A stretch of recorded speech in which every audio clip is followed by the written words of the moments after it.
عدالت میں دو بھائی نے کیس کیا ایک درخت کے بارے میں. بڑا بھائی بولا کہ میرا ہے, چھوٹا والے بھائی بولا کہ میرا ہے. دونوں کا جھگڑا جب گھر میں حل نہیں ہوا, عدالت میں گیا. یہ اپنے وکیل کو پیسہ دے رہا, وہ اپنے وکیل کو پیسہ دے رہا ہے. 10 سال دونوں بھائی لڑتے رہے. اس کے بعد عدالت میں یہ فیصلہ ہوا کہ گھر جاؤ, اس درخت کو کاٹ دو, آدھا تم لے لو آدھا اس کو دے دو, نہ تمہارا مکمل نہ اس کا مکمل, دونوں کا ہے, آدھا تم لے لو آدھا وہ لے لو. دونوں جیل میں کیس لڑ کر کے پیسہ اتنا برباد کر چکے تھے کہ درخت کٹانے کا بھی جیب میں پیسہ نہیں تھا. میں ہاتھ جوڑ کر کے آپ سے کہتا ہوں, موچ کی لڑائی میں پورا گھر تباہ ہو جاتا ہے. کسی کے لیے جھک جائیے, اللہ آپ کو سب کے سامنے جھکا دے گا, سب کو خدا آپ کے سامنے جھکا دے گا. اس لیے درخت کی چھوٹی چھوٹی بات کو لے کر کے عدالت مت جائیے, وکیلوں کا فائدہ ہو جائے گا, آپ تباہ ہو جائیں گے. کوئی آپ کے خون کے آنسو پوچھنے کے لیے نہیں آئے گا. ہاتھ اٹھائیے, وعدہ کیجئے, انشاءاللہ گھر کے جھگڑے کو گھر میں حل کریں گے, عدالت لے کر کے نہیں جائیں گے انشاءاللہ. ایک مثال پر پیغام ختم کر رہا ہوں. ایک آدمی بولا کہ میرے دادا کو گھوڑے کا استبل اتنا بڑا ہے, گھوڑے کا تھان اتنا بڑا ہے کہ گھوڑی کو بچہ پیدا ہوا, وہ چلتا گیا اور ختم ہونے سے پہلے وہ جوان ہو گیا. بڑا گھبرایا کہ باپ رے, اتنا بڑا استبل, گھوڑے کا تھان. یہ بغل والا بولا کہ میرے دادا کو ایک لگا تھا اور زمین سے اٹھاتا تھا, آسمان میں لگاتا تھا, اور بادل سے جیسے لگایا جھاڑ کر کے پانی برسا لیتا تھا. تو وہ آدمی بولتا ہے کہ اتنا بڑا لگا رکھتا تھا کہاں؟ کہا تمہارے دادا کے استبل میں رکھتا تھا. ہاتھ اٹھائیے, وعدہ کیجئے, اپنے باپ دادا کی ہڈی پر کبھی فخر نہیں کریں گے. اپنے کو چھوٹا سمجھیں گے, دوسرے کو بڑا سمجھیں گے. ہاتھ اٹھائیے, وعدہ کیجئے انشاءاللہ. داماد بیٹی کے جھگڑے میں داماد سیدھا جیل جائے گا, ہاتھ اٹھائیے انشاءاللہ. حسد کی آگ میں کیوں جل رہے ہو, حسد کی آگ میں کیوں جل رہے ہو, جہنم کی طرف کیوں چل رہے ہو, خدا کے فیصلے پہ تم ہو راضی,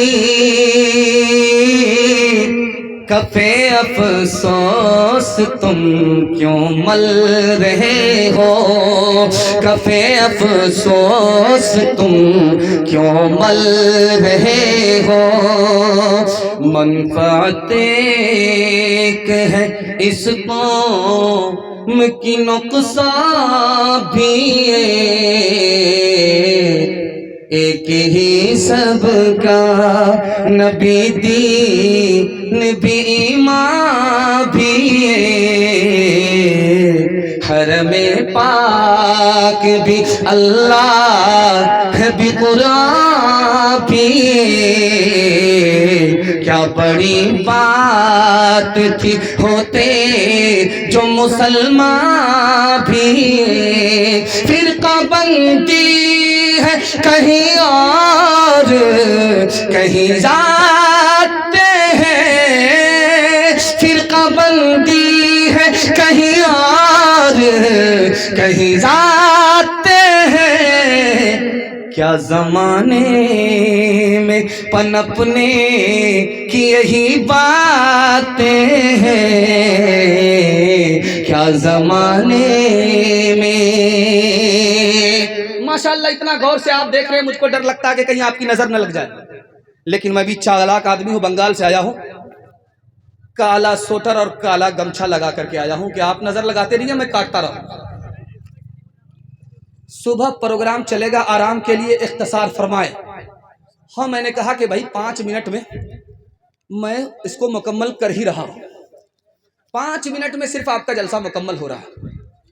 عورتوں کے حوالے سے صرف 3 پیغام 5 منٹ میں ضابط تمام. آپ لوگ سننے کے لیے تیار ہیں؟ ہاتھ اٹھائیے انشاءاللہ. پیشاب پخانہ کو روک کر کے بیٹھیں گے, ہاتھ اٹھائیے انشاءاللہ. یہ غلطی مت کیجیے گا, جلسہ خراب ہو جائے. چلے جائیے گا. بس عورتوں کے حوالے سے پیغام پردے کے حوالے سے آپ کی خدمت پر رکھتا ہوں، اور زحمت تمام دھیان سے سنیے گا، تیزی کے ساتھ نکل جائے. بس میں 2 سیٹ ہوتی ہے، اس کو 2x2 کہتے ہیں. 2 سیٹ ایک طرف، 2 سیٹ ایک طرف. تو ایک عورت بیٹھی ہوئی تھی کھڑکی کے پاس میں، ایک سیٹ بغل میں خالی تھی. ایک جوان آ کر کے بولا میڈم میں بغل میں بیٹھ جاؤں؟ تو عورت نے کہا بیٹھ جاؤ، یہ میری ہی سیٹ ہے. تو وہ جوان بولا کہ یہ سیٹ خالی کیوں ہے؟ کہ میں اپنے یار کے لیے بک کرائی تھی. کہ تمہارا یار کہاں گیا؟ کہ وہ میرے شوہر کے جنازے میں گیا ہوا ہے، اس لیے سیٹ خالی جا رہی ہے. دھیان سے سنیے گا، تیزی کے ساتھ نکل جائے گا. مالدار شوہر ہے، پھر بھی اسکول میں نوکری کر رہی ہے. مالدار شوہر ہے، پھر بھی نوکری کے لیے گھر سے باہر نکلتی ہے. گھر سے باہر نکل گئی بیوی کمانے کے لیے لالچ میں. شوہر نکل گیا دلی پنجاب کمانے کے لیے لالچ میں. اب دیکھیے کیا ہوا، خوبصورت گھر تھا، جنت جیسا گھر تھا، جہنم بن گیا. بچے ماں باپ کے ہوتے ہوئے لاوارث ہو گئے، یتیم ہو گئے، فیملی سسٹم تباہ ہو گیا. اس لیے ہاتھ جوڑ کر کے کہتے ہیں پیسہ ہے تو بیوی کو گھر میں رکھیے، نوکری مت کریے. جانتے ہیں جو عورت گھر میں رہتی ہے وہ رانی ہوتی ہے. جو گھر سے باہر جاتی ہے کمانے کے لیے، وہ گھر سے بھی باہر نوکرانی ہے، گھر کے اندر بھی نوکرانی ہے. قصور شوہر کا نہیں ہے، قصور ماں باپ کا ہے. پڑھایا کم، ڈگری زیادہ دلا دیا. بیٹی کو شوہر نے اپنی مجبوری کا ناجائز فائدہ اٹھانے پر مجبور کر دیا. ایک مثال پر پیغام ختم کر رہا ہوں. ڈی جے کا ڈانس چل رہا تھا، مٹھی میں پیسہ لے کر کے ایک جوان آیا، اڑا کر کے بولا واہ رے لڑکی کیا ڈانس کیا. تو بغل کا ایک آدمی بولا وہ لڑکی نہیں ہے لڑکا. یہ بولا توبہ توبہ، غلطی ہو گئی، سوری سوری. وہ آدمی بولا، ہاتھ اٹھا کر کے بولا کہ واہ رے لڑکی کیا ڈانس کیا. تو بغل کا آدمی بولا کہ وہ لڑکی نہیں ہے لڑکا ہے. یہ آدمی بولتا ہے سوری میڈم غلطی ہو گئی، توبہ توبہ مجھے پتا نہیں تھا. تو وہ آدمی بولتا میں میڈم نہیں ہوں، اسی لڑکی کا باپ. ہاتھ اٹھائیے، وعدہ کیجئے اپنے گھر کی عورت کی ہم خود حفاظت کریں گے، ایمان کی بھی خود حفاظت کریں گے، آبرو کی بھی خود حفاظت کریں گے. ہاتھ اٹھائیے انشاءاللہ. شادی سے پہلے نمائش، آزادی، اور شادی کے بعد پردہ اور پابندی رکھیں گے. ہاتھ اٹھائیے انشاءاللہ. آدھا آپ لوگ سمجھ پائے، آدھا نہیں سمجھ پائے. میں ایک بار پھر وعدہ آپ سے لیتا ہوں، اپنے گھر کے عورت کی آبرو اور ایمان کی ہم خود حفاظت کریں گے. ہاتھ اٹھائیے انشاءاللہ. بہن سے زیادہ سالی پر مہربان ہوں گے. ہاتھ اٹھائیے انشاءاللہ. جسم پر لباس کی کمی عجیب لگتی ہے، مجھے امیر باپ کی بیٹی غریب لگتی ہے. جس سے آنچل بھی نہیں سر کا سنبھالا جاتا،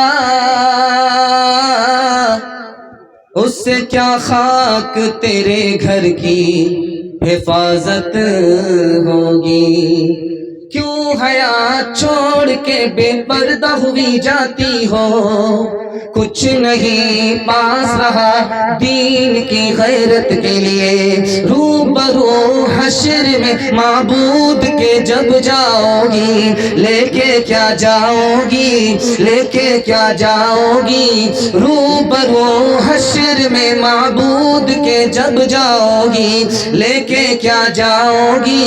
تم اپنی برات کے لیے دیکھو عصمت کا دوپٹہ نہ سرکنے پائے.